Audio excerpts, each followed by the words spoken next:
నమస్తే, welcome to Y news. నేను పుష్ప. జై తెలుగుదేశం. ఈరోజు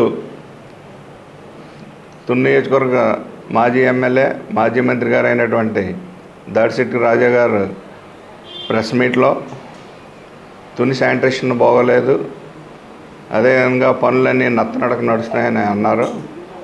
తుని శానిటేషన్ విషయంలో అయితే గతంలో కన్నా ఇప్పుడే 100% మెరుగుపడదని మేము చెప్పాం. ఇప్పుడిప్పుడే ఒకటొకటి మెరుగుపడుకుంటూ ఈరోజు ఎమ్మెల్యే గారు తీసుకున్న చొరవతో ఒక్కొక్క కార్యక్రమంతో ముందుకెళ్తున్నాం. ఇక వర్షం పడిన తర్వాత వచ్చే డ్రైన్ వాటర్ అనగా ఇది అనగా మీరు చెప్పినట్టు గతంలో ఏదో ప్రాబ్లం ఉండేది, ఇప్పుడు ప్రాబ్లం ఉన్నది. మొన్న పడ్డ అతిపెద్ద వర్షం ఈ 2 సంవత్సరాల్లోని. ఆ పడిన వర్షం కూడా మీరు చెప్పినట్టే మీ టైంలో 1 గంట 20 నిమిషాల్లో తీసింది కూడా ఈరోజు అరగంటలో వాటర్ అంతా బయటికి వెళ్ళిపోయింది. అది కూడా ఎక్కడికక్కడ స్టాప్ని పెట్టి ఎక్కడికక్కడ క్లియర్ చేయడం వల్ల అది అన్ని కార్యక్రమాలన్నీ క్లియర్ అయ్యాయి. కానీ మరీ ముఖ్యంగా ఇంకొక విషయం చెప్పుకొచ్చారు మీరు. మా టైంలో ఇలాగ అమలాపురం నుంచి శానిటేషన్ ఇలా సిల్ట్ తీయించి ఇవన్నీ చేస్తున్నాం, ఇవన్నీ చేయించామన్నారు. కరెక్టే. ఇప్పుడు అది చేయించేది కూడా అందరూ కూడా అదే రూట్లో అదే తీరులో మీరు అమలాపురం నుంచి బయట నుంచి తీసుకొచ్చారు. ఇక్కడ లోకల్లో ఇక్కడ మనకి లోకల్ మన ఉప్పరగూడెంలో ఉప్పర్లో మన వాళ్ళందరూ ఉన్నారు కాబట్టి వాళ్ళు జీవనోపాధి నిమిత్తం మన నియోజకవర్గంలో వాళ్ళు చేస్తారన్న ఉద్దేశంతో వాళ్ళతో ఇక్కడ డీసిజన్స్ సిల్ట్ తీయడం చేస్తున్నాం. మరీ ముఖ్యంగా మీరు అన్నారు ఈ గవర్నమెంట్ వచ్చిన తర్వాత సుధారాణి గారి టైంలో 60 లక్షలు డ్రా చేశారు. సో అదేవిధంగా రూపాదేవి గారు ఉన్నప్పుడు 40 లక్షల రూపాయలు డ్రా చేశారు. తర్వాత దపదపాలుగా 10, 5, 10, 15 చొప్పున 5-6 సార్లు డ్రా చేశారు. డ్రా చేసి మీరు ఏం చేశారు అన్నది నేను అడగటం లేదు. రామకృష్ణ గారు మీకు తెలుసో తెలీదో ఇలా డ్రా చేశారో అది మీరు తెలిసిన అనుకుంటాను, తెలియదో అనుకుంటాను. అది ఆ లెక్కల జోలికి నేను అన్నాను మీరు అన్నారు. కానీ మీరు అన్న మాట మరి మీకు ఇచ్చిన లెక్కలు ఎవరు ఇచ్చారు అన్నది మాత్రం వాస్తవం కాదు. మీరు కూడా ఎందుకంటే ఈ లెక్కలేని మున్సిపాలిటీలో ఉంటుంది, మీరు అడిగినా ఇస్తారు, ఎవరు అడిగినా ఇస్తారు.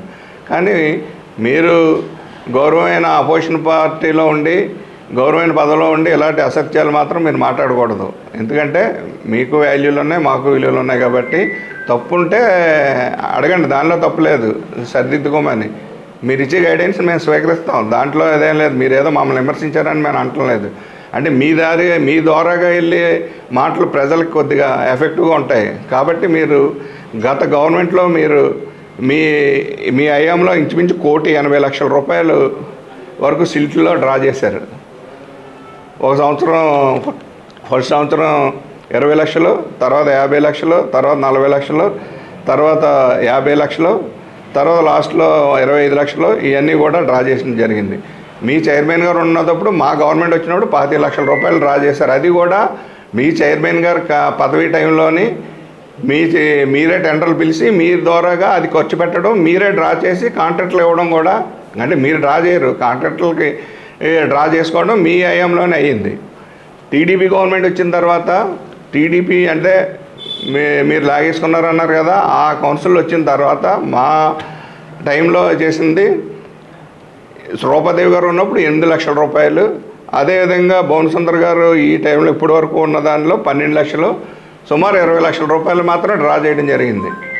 మీరు చెప్పిన లెక్కలు అయితే 60 లక్షలు ఒకసారి, 40 లక్షలు ఒకసారి, 10 లక్షలు ఒకసారి, 4 సార్లు 15 లక్షల చొప్పున 5-6 సార్లు ఎలా అంటే ఇంచుమించు 2 కోట్ల దాకా వచ్చేస్తుంది. దయించి వాస్తవాలు ప్రజలకు చెప్పాలా. దయించి మీరు విజ్ఞులైన వ్యక్తిగా మాజీ ఎమ్మెల్యేగా మీరు దీన్ని మీకు ఎవరు ఇచ్చారో తప్పుడు సమాచారాన్ని మీరు మళ్ళా ప్రశ్నించి ఇది కరప్షన్ కింద ప్రజలు అనుకుంటారు. దయించి మీరు ఇచ్చే స్టేట్మెంట్లు ఆదర్శప్రాయంగా ఉండాలి. అటు మేము స్వీకరించాలి, ఇటు ప్రజలు కూడా హర్షించేలా ఉండాలి తప్ప మిమ్మల్ని తప్పుదో ఎవరు పట్టించారన్నది మాకు తెలియదు. మీరు విశ్లేషించుకోండి. మేము తప్పు చేసినా రామకృష్ణ గారు ఊరుకోవడం.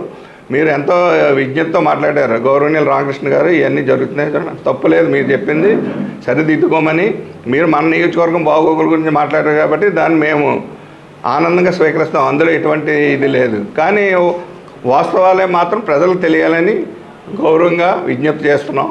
దయించి మీకు ఈ కార్యక్రమాలు చేయడం అన్నది మీలాంటి వారికి సరిపడదు. మరి అంటే మీరు కావాలని అన్నారని మేము అనుకోము.